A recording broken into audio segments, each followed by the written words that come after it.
Leslye Headland, the showrunner of The Acolyte, recently provided an in-depth review of the penultimate episode in a discussion with Nerdist. While her explanations shed some light on the series, they raise significant issues with the storytelling approach. I'm happy that Headland is finally providing answers, but it's a glaring failure that these crucial insights were delivered in an interview rather than built into the narrative of the show itself. It's like having to explain the punchline of a joke, and every week Headland is doing these exclusive interviews with different access media outlets to explain what the punchline was. Vital information is relegated to external interviews instead of being integrated into the show. The answers Headland provides are not just poorly timed, but also unsatisfactory. They feel like patchwork solutions to deeper narrative problems. Based on the descriptions and analogies she gives, The Acolyte should have been a wildly interesting show.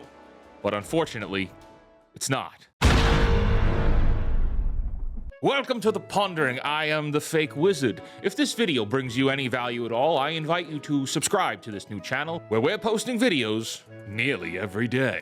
There are about 30 different points that Leslye addressed in her interview with the Nerdist, and I'm not going to get into all of them, so let's just focus on the ones that matter most. Together, let us dissect each point with reason and poise. The Virgins. In episode 7, we learn about a vergence in the Force. According to the show, it's something powerful enough to create life, and the Jedi are looking for it. Now, I'm a Star Wars fan, and I know a lot about the lore. But even I'll admit, I don't have every tiny detail memorized. I'm no Grandmaster lore keeper. So the idea of a vergence, or the way I knew it, Force Nexus, is not new. The Jedi Temple on Coruscant is a Force Nexus. The Temple on Ilum is a Force Nexus. And these Force Nexuses are places where the Force is supposed to be stronger. In The Phantom Menace, we get a single sentence from Qui-Gon referring to a vergence in the Force. I've encountered a vergence in the Force. A vergence, you say? Located around a person? A boy. His cells have the highest concentration of midichlorians I have seen in a life form. Headland's belief is that the vergence not only motivates the Jedi, but also amplifies the Witches' power, making the planet a critical battleground. Quote, the Witches needed to feel like a nomadic community that had finally found a place that would not only give them shelter and protection, but would also grant them more and more power and control over their ability. My backstory to the Witches of Brendock and where they are is that Torben mentions it's an old mining company, that there are all these miners there. They were drilling, they found something, and then everybody was gone. And the next thing you know, 50, 60, 100 years later, this coven moves in. A couple years after that, the Jedi start to move there. It's almost like a magnet that's pulling these characters towards it. Yeah, and all that could have been very interesting. She relates it to John Carpenter's The Thing, but I think it's closer to the Balrog in the Mines of Moria. But this description she gives opens up a whole lot of questions. Is it a dark side nexus? What happened to those miners? What is it that gives these witches the power? And why are we having these conversations through speculation? You mean to tell me you had a whole backstory on these miners, and what I have to assume is that gaping pit we see at episode 7, that's the location of the vergence. But see, I don't want to assume that. I want the show to better show me what it is that I'm watching. There's a big argument over showing and not telling, right? To show the audience the story unfold instead of telling them all the details through dialogue and exposition. Well, this feels like a third layer to that. Show, don't tell, or leave your audience to speculate for 7 unsatisfying weeks. The twins. And this conversation bridges into the larger one, and certainly something I was very animated about in my Acolyte episode 7 review. What the f*** are the twin girls, the vergence itself? Quote, this was very important to me, Dave Filoni and Pablo Hidalgo, that the girls are not a vergence. The girls themselves are not a vergence in the Force. The act of creating them was going to need amplification. Therefore, we came around to the decision that the vergence was on Brendock and that it would remain mysterious. So that way, if we went back there in the future tellings of the story, we could uncover a little bit more about what is actually there. It was important that this type of vergence was a natural one as opposed to within a human being or an alien, okay? So the twins are not the vergence, which means that the vergence must still be inside of Brendock. Again, speculation, but what exactly are they then? It's not exactly easy for lesbians to procreate. Quote, the girls are guinea pigs. They're patient zero for this sort of power. It didn't work perfectly, therefore the girls on their own can never be as powerful as Anakin. Their full potential has yet to be explored. They've been separated too long. So the twins are weaker than Anakin for sure. They're going to fall short of whatever will eventually become the chosen one. They will never achieve what that is because in my mind, Anastasia can only do so much. She's not powerful enough to create one person. The twins split, Anastasia's power split, and therefore a lot of her philosophy is about the power of two. I need to break away from the twins discussion for a moment to say that with 7 episodes in, and even with many of these Access Media interviews, I do not understand what the relevance is of the power of 1, 2, and many. In episode 3, we get a demonstration of the power of 1. Anastasia shoves a witch backwards. Then a demonstration of the power of 2. Anastasia alone shoves 2 witches backwards. We see then the power of many as they place a brand on May's head. We still don't know what the brand means or does. And finally, we see a kumbaya of witches channeling a mind control spell on Kelnaka, which when broken by a single Master Jedi, kills all of the witches dead. So this whole power of many thing, well, makes no sense. Anyway, Headland's statement about the twins being guinea pigs and patient zero for a new sort of power is a blatant attempt to shoehorn in an Immaculate Conception storyline that not only cheapens Anakin Skywalker's origin, but also demonstrates a fundamental misunderstanding of what made Anakin's story impactful in the first place. Anakin wasn't created by a single person. There's a common misconception that he was created by Darth Plagueis or Palpatine himself, that the Sith created Anakin. That's not true. The story there is that Plagueis and Palpatine were experimenting with life-altering powers. In fact, Palpatine's entire arc, even through the sequel films, is about preserving his own life. But when him and his master were unsuccessful, as he admits in Revenge of the Sith, It's ironic. He can save others from death, but not himself.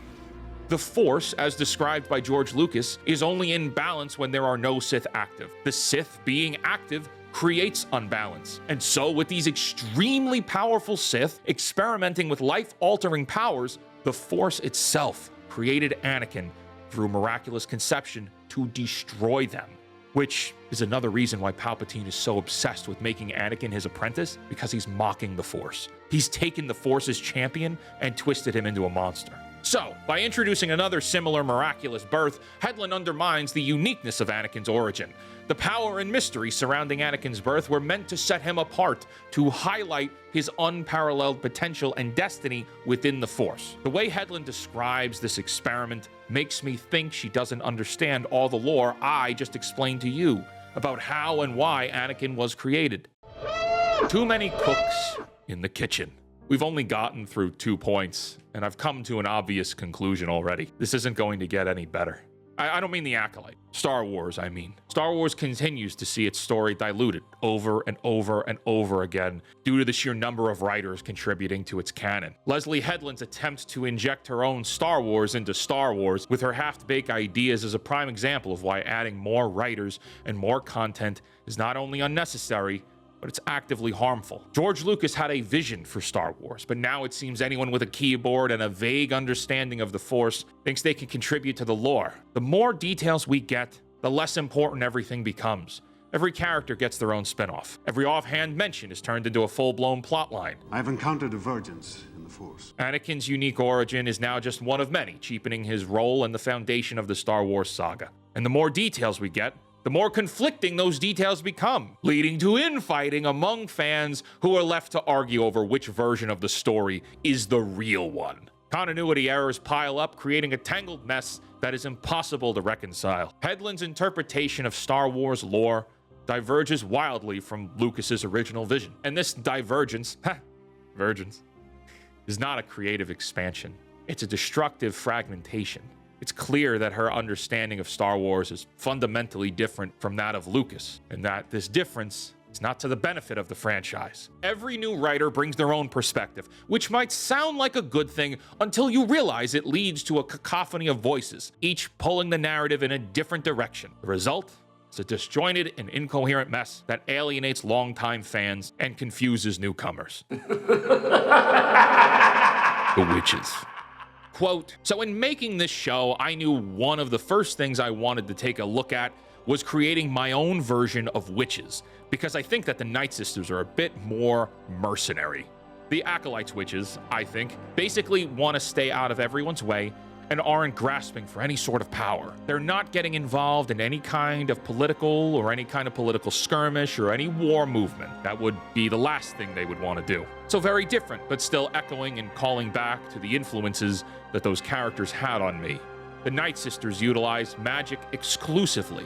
With my witches, it's a bit of a hybrid. They're definitely dabbling in the Force and calling the Force by a different name. They're trying to cultivate their sensitivity to it without having to be trained by the Jedi. Is that even possible? But I also think that in the Ascension ceremony, you see how they're utilizing not just wherever the Virgins may be physically on the planet, but the eclipse. These powerful movements of heavenly bodies and whatever's under the earth, that type of thing. What is meant to be expressed there is that they are drawing their power from nature, magic, and the Force. So we never sort of go, they're using magic the way that the Night Sisters are. They're using the Force, even though they're not Jedi. This attempt to reinvent the concept of witches in Star Wars is an exercise in overcomplication that adds nothing of value to the franchise. Her statement reads like a child rambling on about their made-up fantasy world, piling on details for the sake of it without any real understanding. It's a desperate bid to seem innovative while only further muddying an already convoluted narrative. Headland's description of the witch's power as a hybrid that draws from nature, magic, and the Force is a mess. The Force is already a well-defined source of power in the Star Wars universe. Mixing it with vaguely defined natural magic and celestial events like eclipses, it's as if she's trying to shoehorn real-world pagan or Wiccan practices into Star Wars, which is as unnecessary as it is unwelcome. It's as if Headland thought that more complexity would equal better storytelling.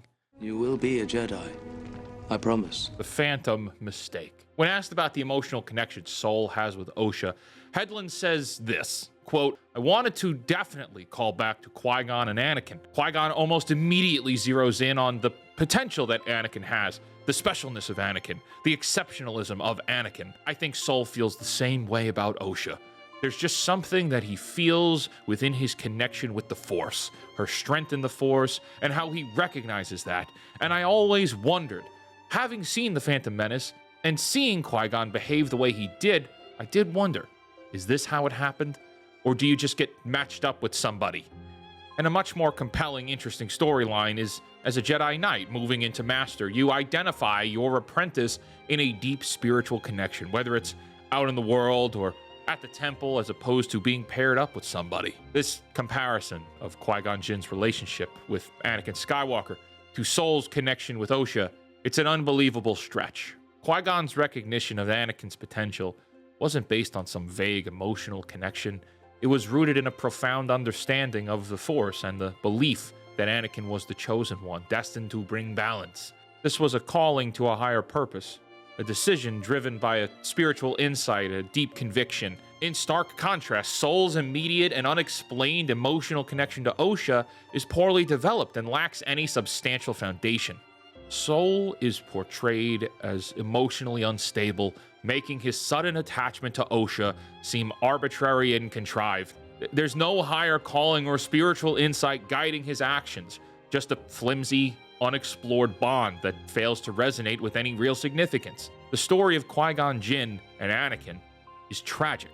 Had Qui-Gon lived, Anakin would have gone on to become a noble Jedi, but instead he was raised by Obi-Wan, who was more of a brother than the father figure Anakin needed. Fathers and father figures are important, and it's sad that over the last decade, that father-son element has been permanently stripped away from Star Wars. I believe that comparing Qui-Gon Jinn to Sol is like comparing a tragic father-son relationship to adopting a child for Instagram likes. Attempting to draw parallels between these relationships feels improper and further reduces Anakin's relevance to a hollow echo. Thanos fart dust dark side. When May asks for help, Anastasia not only starts dematerializing her own body, she makes May turn into dust as well. This one is rough. Quote, Anasea's main concern is that violence will be used in this confrontation. So the main concern is obviously the safety of her children, the physical safety of them. The secondary concern is, I do not want my children or my legacy to be affected by something violent. I want to remove them from whatever that is. The why about the dematerializing is the first thing that Jodie and I talked about in seeding the character. What she is doing is what Jecki says in episode 4, that it's an honor to see anyone transform into the Force. I believe that Anasea is transforming herself and May into the Force in a way that doesn't kill them. The idea that Anasea is transforming herself and May into the Force in a way that doesn't kill them is an incoherent mess that only serves to confuse rather than enlighten. It reeks of the kind of childish make-believe that belongs in a playground, not in the complex universe of Star Wars. Anasea explodes into dust, and Sol stabs the dust with his lightsaber, which instantly kills her. Which leads to another painful point. The Force doesn't mean anything anymore. Script writers seem to believe that they can have it do whatever they need it to do, regardless of the established lore. Sometimes a Jedi Knight will be incapable of rescuing 2 little girls from falling ledges. Another time, a non-Force-wielding failed Jedi can catapult an adult man into a moving spaceship. If the Force can be used with such reckless abandon, it doesn't matter anymore. There's nothing grounding the Force. It's just there for plot convenience. Lightsabers too. Sometimes lightsabers can impale and reanimate witches who've become the Force, instantly killing them, and other times it barely leaves a scratch when impaling someone. If details like this have no consistency, then none of it can be consistent, which boils down to none of it matters anymore. Leslye Headland's approach to the Acolyte exemplifies the broader issues plaguing the Disney Star Wars era. Ultimately, too many writers with too many conflicting ideas have fragmented Star Wars. Every new edition seems to pull the narrative in different directions, leading to fan confusion and infighting. The more details are added, the more the story loses its significance, and what was once special will no longer be. My friends, I want to thank you for joining me for this pondering episode. I have been the Fake Wizard. If you got any value from this, please consider smashing that subscribe button. Maybe jingle the little bell notification so you find out every time we post new videos. And until next time, create, innovate, inspire. May the contrived thread of destiny be with you. And for the love of God, cancel Disney Plus. Do it.